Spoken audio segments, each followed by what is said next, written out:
যিকরাতানফাউল মুমিনিন হিসেবে দিয়ে একটা কথা বলতেছি যে আল্লাহ পাক বলেন ইন্নামা ইয়াখশাল্লাহা মিন ইবাদিহিল উলামা। ইন্নামা লাফজ হাসর, মা ইল্লার ফায়দা দেয়। মা ইয়াখশাল্লাহা মিন ইবাদিহি ইল্লাল উলামা।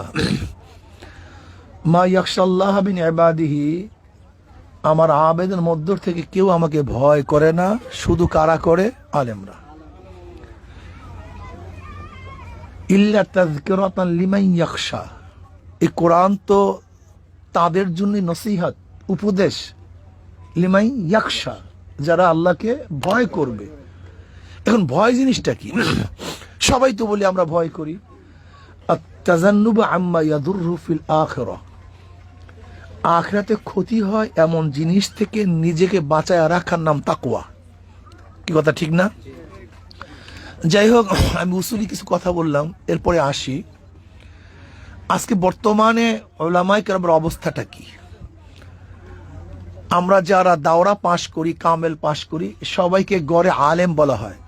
আসলে এই ইস্তেলাহটা আমাদেরকে আগে ঠিক করা উচিত, যে জানাই কি আলেম কিনা। যে জানবে সেই আলেম। আল ইলমু বামানি জান না, জানলেই যদি আলেম হয় তাই শয়তানও তো জানে, এদেশের খ্রিস্টানরাও জানে, ইহুদিরাও জানে, আবুল ফজল ফয়জি সেও তো জানতো, সরেবাঙ্গা আজিজুল হক যে ফয়জুল্লাহ সাহেব রহমতুল্লাহ আলাইহির শাগরেদ, খতিব আজম সিদ্দিকুল্লাহ সাহেব রহমতুল্লাহ আলাইহির হাম সবক, খুব জকিউজ জেহেন। আপনি তাকে আল্লামা আলেম কেন বলছেন না? আপনি তাকে বেদাতি বলছেন কেন? কারণটা কি? সে তো অনেক কিছু জানে এবং চ্যালেঞ্জ দিয়ে জানতো, জানার কোনো শেষ ছিল না সরেবাংলা আজিজুল হকের। আমাদেরকে মনে রাখতে হবে যে আসলে পুঁথিগত বিদ্যা শিখলেই তাকে কোরআন ও হাদিস আলেম বলে নাই। কোরআন ও হাদিস এলেমের পরিচয় দিয়ে দিয়েছেন। ইন্নামা ইয়াখশাল্লাহা মিন ইবাদিহিল উলামা।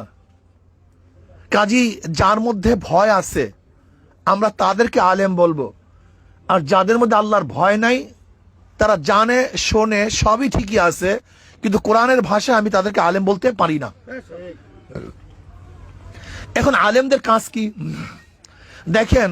শুধু কি আলেমরাই আল্লাহকে ভয় করে? মোমেনরা কি আল্লাহকে ভয় করে না? হ্যাঁ, তো মোমেনরা তো ভয় করে, কিন্তু আল্লাহ পাক তাদের তারিফ করেন নাই। তারিফ করছেন কাদেরকে? এটা হলো স্পেশাল, এটা স্পেশাল বরাদ্দ। এখন যাদের জন্য স্পেশাল বরাদ্দ হয়েছে, এখন তাদের অবস্থা কি হওয়া উচিত? কি হওয়া উচিত? এইটা হওয়া উচিত। ধরে নেন জনাব মুহাম্মদ রাসূলুল্লাহ সাল্লাল্লাহু আলাইহি ওয়াসাল্লাম মদিনাতে আছে, ধরে নেন আল্লাহ ফরজান। আমাদের বাংলাদেশের একটা ওয়াফদ, একটা প্রতিনিধি দল মদিনায় গেছে, গিয়ে আল্লাহ নবীর কাছে বলতেছে, ইয়া নবী আল্লাহ সাল্লাল্লাহু আলাইহি ওয়াসাল্লাম, আমাদের বাংলাদেশের পরিস্থিতি এই, বাংলাদেশের অবস্থা এই, দুইটা দলের মধ্যে দুইজন নেত্রী, এবং কেউ সেকুলার, কেউ ডেমোক্রেসি, এর বাহিরে ক্ষমতা আসাও খুব কঠিন এবং জটিল। এখন আমাদের মধ্যে কিছু ইসলামিক দল আছে যারা তো ইসলাম নিয়ে ভাবে, আপনার কথা বলে, আপনার আদর্শের বাণী শুনায় সবাইকে, লেকিন এখনো ক্ষমতায় যাওয়ার উপযুক্ত হয় নাই। কিন্তু যারা সেকুলার আছে তারা তো ক্ষমতায় যাওয়ার উপযুক্ত, এবং যারা আমেরিকান পন্থী আছে, ডেমোক্রেসি, তারাও ক্ষমতা যাওয়ার উপযুক্ত, লেকিন দুজনের নেত্রী হলো মহিলা। ইয়া নবী আল্লাহ, এখন আমরা কি করব? শেখ হাসিনার পক্ষে যাব না খালেদা জিয়ার পক্ষে যাব? প্রশ্ন কার কাছে করছেন? ওলামায়ে কেরাম খুব ভালো মতো বুঝবেন, খুব ভালো মতো বোঝার চেষ্টা করবেন। দুইটা দল আছে বড়, যাদের অবস্থা এই, আর ছোট চরমনাই হুজুর ওই তো সে হাক ডাক দিয়ে বেড়াইতেছে, সবাইকে বলছে আসো, শুধু নেতা নয়, নীতির পরিবর্তন চাই, ইসলামী হুকুমাত কায়েম করতে চাই, জীবন যাবে যাবে, যা হয় হোক, ইসলামের বাহিরে যাওয়ার কোনো সম্ভাবনা নেই, সেই সমস্ত এই সাধু বাণী শুনাইতেছে। এখন ইয়া নবী আমরা কি করব? আমরা শেখ হাসিনার পক্ষে যাব না খালেদা জিয়ার পক্ষে যাব? আল্লাহ নবী বলতেন, যা তাহলে কি করবে, যেহেতু বড় দুইটা দল, তোরা সবাই শেখ হাসিনার পক্ষে যা। কি কথা ঠিক আছে না? কথা বলেন না, করবে কথা বলতে হবে না? ঠিক আছে, শেখ হাসিনা বাদ দে, তাহলে তোরা সবাই খালেদা জিয়ার পক্ষে যা। হ্যাঁ, কারণটা কি? এই না বললেন কেন? বিবেককে ধোকা দেয়া যায় না, বিবেককে ধোকা দেয়া যায় না।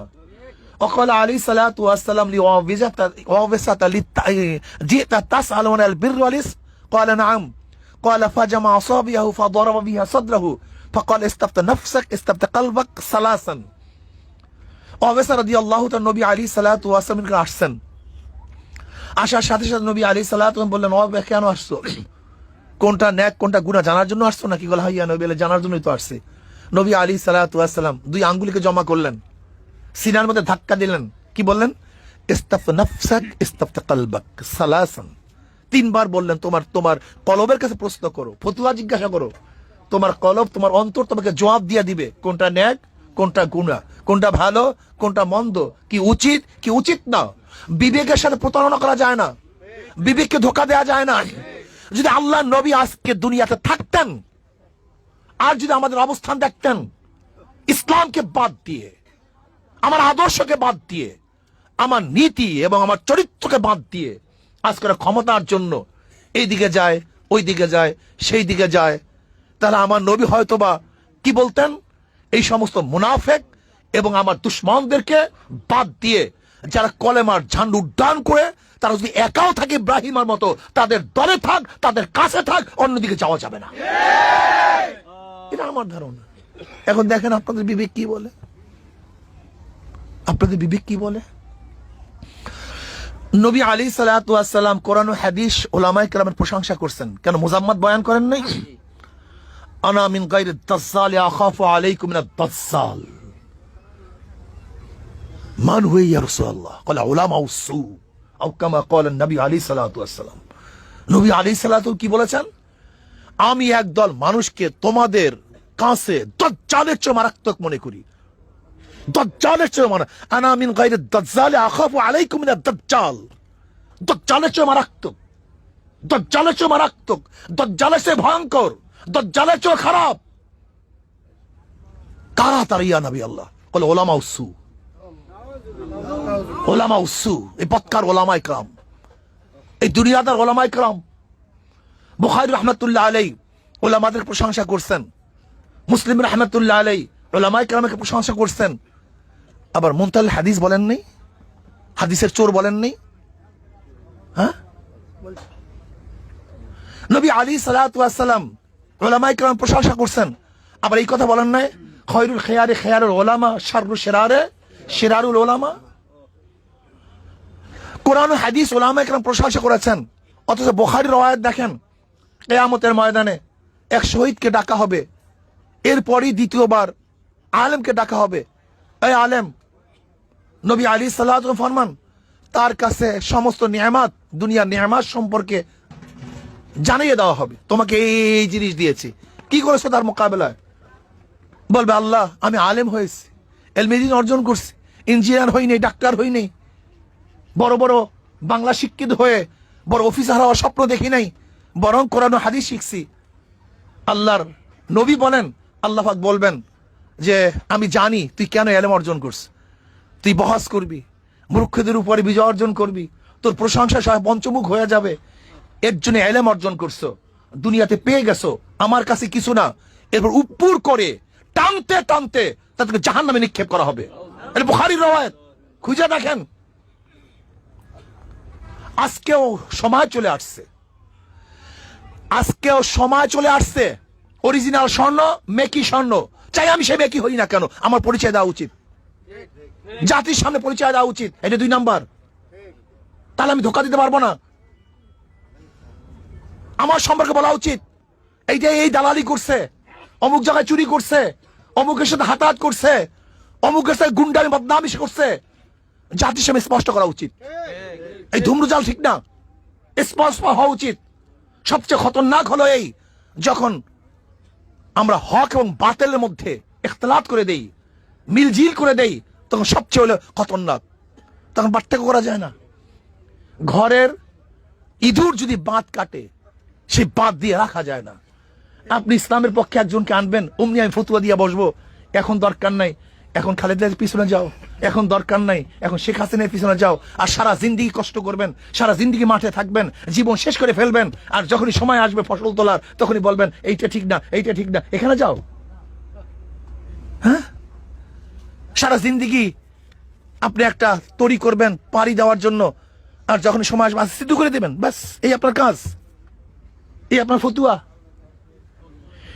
এর জন্য আমিও যদি খারাপ হয়ে থাকি, জাতির সামনে চেহারা উন্মোচন করা দরকার। যারাই দালালি করে আলেমের সদ্যবাসে, এদের প্রত্যেকের চেহারা উন্মোচন করা দরকার। কি কথা ঠিক না? ভাইয়ারা আমার, দেখেন আমরা তো কার ব্যক্তির উপর আঘাত করে কথা বলি না, কোন ব্যক্তির কথা বলি না, কোন দলের বিরুদ্ধে কথা বলি না, বলি যারা এই কাজটা করবে তাদের বিপক্ষে। এখন আলেম মানেই সব জান্নাতি, আলেম মানেই সব ওয়ারাসাতুল আম্বিয়া। তা আবুল ফজল ফয়জল কি করবেন? আব্দুল্লাহ বিন সাবাকে কি বলবেন? ওই সরে বাংলা আজরুল হককে কি বলবেন?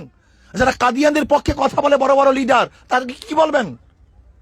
এর জন্য আমি ওলামায়ে কেরামকে বলি, আমার শ্রদ্ধা ওলামায়ে কেরাম, দেখেন একজন আলেম মানুষকে যত ক্ষতি করতে পারে, কোটি কোটি আওয়াম মানুষ এই পরিমাণ ক্ষতি করতে পারে না।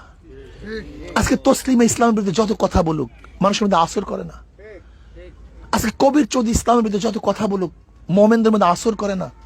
আজকে হুমায়ুন আজাদ, হুমায়ুন আহমেদ যত ইসলামের বিরুদ্ধে কথা বলুক, এতে মানুষের মধ্যে আসর করে না। কিন্তু আমার মতো একজন মৌলবী, আমার মতো একজন আলেম, আমার একজন পীর, যখনই কিছু কথা বলবো তখন সন্দেহ সৃষ্টি হয়ে যায়, তাই কি না কি। দেখেন এদেশের হাজারো মানুষ পর্দার বিরুদ্ধে কথা বলছে, কারোর মধ্যে আসর করে নেই। যখনই মৌলবী নামে কেউ এসে বলছে যে চেহারা খোলা, কোনো অসুবিধা নেই, অমনি মানুষের মধ্যে কিন্তু শুরু হয়ে গেছে। এদেশের হাজারো নাস্তিকরা টুপি ছাড়া চলে, কোনো আসর করে না, কিন্তু যেই কোনো মৌলবী বলে টুপি লাগে না, তখনই আসর করে। এদেশের হাজারো নাস্তিকরা দাড়ির বিরুদ্ধে কথা বলে, কারোর মনে আসর করে না। যখনই এই জামাত শিবিরের মতো লোকেরা বলে যে না দাড়ি অত বড় লাগে না, একটু ছাটলেও চলে, বাস তখনই আসর করে। কি কথাটা বুঝাতে পারি নাই? যদি সমস্ত ইউনিভার্সিটির, কলেজের, বুয়েটের, মেডিকেলের সমস্ত ডক্টররা একত্রিত হয়েও শেখ হাসিনা, খালেদা জিয়া প্রশংসা করে, এতে মোমেনদের মধ্যে আসর করে না। কিন্তু যখনই আমার মতো একজন মৌলবী তাদের পক্ষে থাকে, তখন হাজারো হাজারো মোমেনদের মধ্যে সন্দেহ সৃষ্টি হয়। এর জন্য আমার কথা হলে জাল হাক্কু ওয়া যাহাকাল বাতিল ইন্নাল বাতিলা কানা যাহুকা। হক এবং বাতিল স্পষ্ট হওয়া চাই, ক্লিয়ার হওয়া চাই, নাহলে হোঁচট খাবেন, যতই ছোট হোক না কেন, স্পষ্ট হওয়া চাই। মুনাফিক বের হয়ে যাওয়া চাই। যদি মুনাফিক নিয়ে যুদ্ধে যান, যত বড় সংখ্যা হন না কেন, যত বড় দল হন না কেন, ঠকবেন, নিশ্চিত ঠকবেন। আর যদি সৎ আপনার ছোট্ট একটা জামাত হয়, ছোট্ট একটা জামাত, কিন্তু সবাই জানবাজ, এক মনা, এক দিলের, এক নীতির, এক আদর্শের এবং তাকওয়া ভিত্তিক যদি ছোট্ট একটা জামাত হয়, ইনশাআল্লাহ বড় জামাতের বিরুদ্ধে তারা বিজয় অর্জন করবে। আল্লাহ আমাকে এবং আমাদের সবাইকে দিন অনুযায়ী চলার তৌফিক দান করেন। ভুল ত্রুটি ক্ষমা করেন। ওমা আলাইনা ইল্লাল বালাগ। আসসালামু আলাইকুম ওয়া রাহমাতুল্লাহি ওয়া বারাকাতুহু।